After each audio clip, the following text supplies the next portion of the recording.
Miracle est né en mai 2018 dans les eaux internationales. Plus précisément ici, sur l'Aquarius, ce fameux bateau dont vous avez certainement entendu parler, qui vient en aide aux migrants en Méditerranée.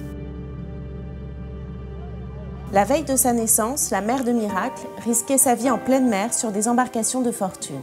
Fuyant la guerre, la violence ou la misère, de nombreuses personnes tentent la traversée au péril de leur vie.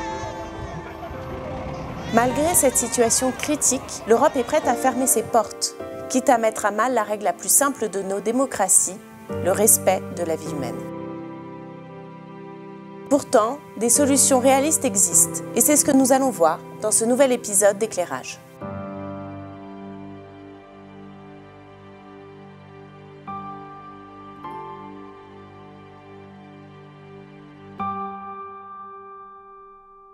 Comme vous le savez, de nombreux médias et politiques parlent de crise des réfugiés. Mais pour être plus précis, nous devrions parler de crise de l'accueil ou crise des politiques d'accueil. En effet, de nombreux États européens préfèrent se refermer sur eux-mêmes. Ils ne cherchent pas à se questionner sur les origines de cette crise et encore moins à trouver des solutions dignes. L'Union européenne navigue donc entre de mauvais choix et des solutions mal appliquées. Et en attendant, la situation persiste et s'aggrave. Il est difficile d'énumérer l'ensemble des politiques migratoires de l'Union européenne en une seule vidéo. De la France à la Hongrie, en passant par l'Italie, nombreuses sont les politiques nationales n'allant pas dans le bon sens. Du coup, ici, nous allons nous concentrer sur les 3 fois où l'Union européenne n'a clairement pas été à la hauteur de cet enjeu. Quand les États européens ne jouent pas le jeu.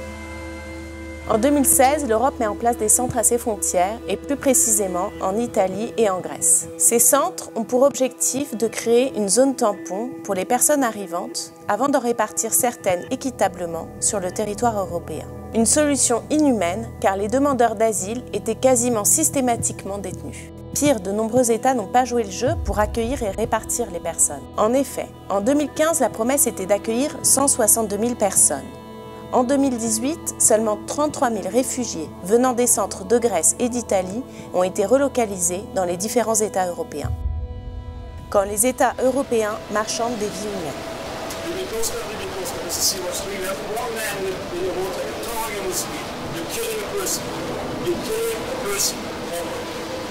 Si je vous dis que cette opération était un sauvetage en mer, vous allez avoir du mal à me croire.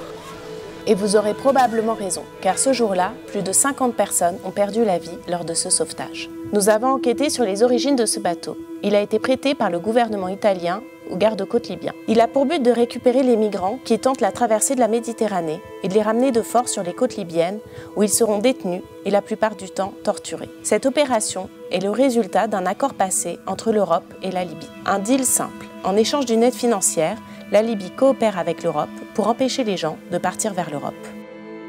Quand on se débarrasse purement et simplement du problème.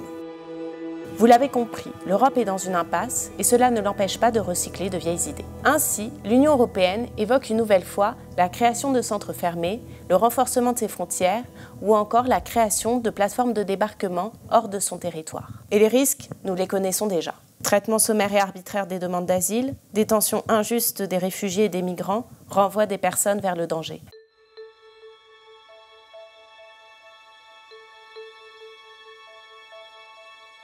Il est temps que l'Union européenne choisisse d'appliquer de vraies solutions et elles existent. Elles sont réalistes et surtout, elles garantissent le respect de la vie humaine. Cela semble évident, mais il est important de le rappeler.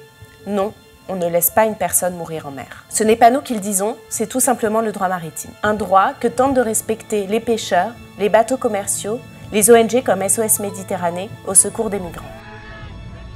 Cette prise de conscience que nous avons maintenant, cette émotion mondiale est bien tardive. Bien tardive. Ça fait des années qu'il y a des naufrages qui se produisent, ce sont des milliers de morts. Il y a eu au moins 15 000 morts depuis 3 ans, c'était inadmissible et inacceptable. Pourtant, les gouvernements européens continuent de les pointer du doigt, de les discréditer, en utilisant parfois des arguments fallacieux et en les accusant même de participer à un appel d'air. Un argument tout simplement faux. Selon un rapport du Haut Commissariat aux réfugiés, le nombre de réfugiés faisant la traversée diminue, mais le nombre de morts, lui, augmente. Le sauvetage ne doit donc pas dépendre uniquement des ONG. Maintenant, il est urgent que les États européens trouvent un mécanisme pour organiser le sauvetage en mer, organiser la préservation des vies humaines avant toute considération politique. C'est une priorité.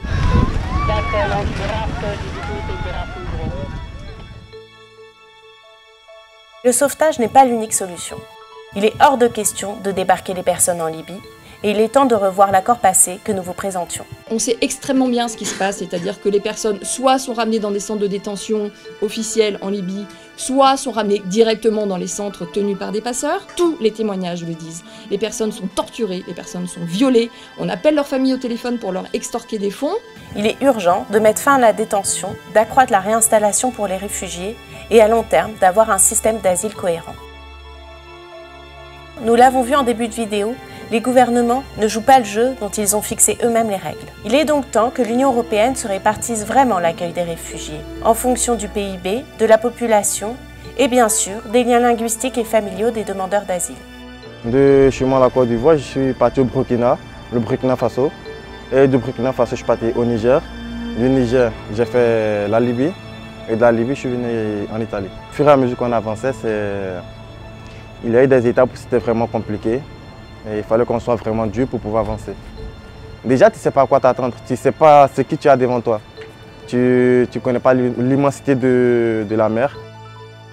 Ça a été vraiment un miracle pour nous parce que si le gros bateau qui récupère les gens n'était pas là, c'est sûr qu'aujourd'hui je ne serais pas là ici présentement devant vous en train de parler.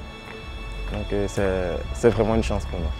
Il est tout aussi important de sauver des vies maintenant que d'adopter de nouvelles politiques pour sortir de la crise de l'accueil. Et bien évidemment, les solutions que nous vous avons présentées ne fonctionnent pas l'une sans l'autre. Si l'Europe continue dans cette voie-là, elle met des vies en danger, mais elle court aussi à la catastrophe politique. Ce n'est que collectivement que nous pourrons trouver une solution pérenne. Nous posons donc la question, l'Union européenne sera-t-elle à la hauteur de ce défi historique ?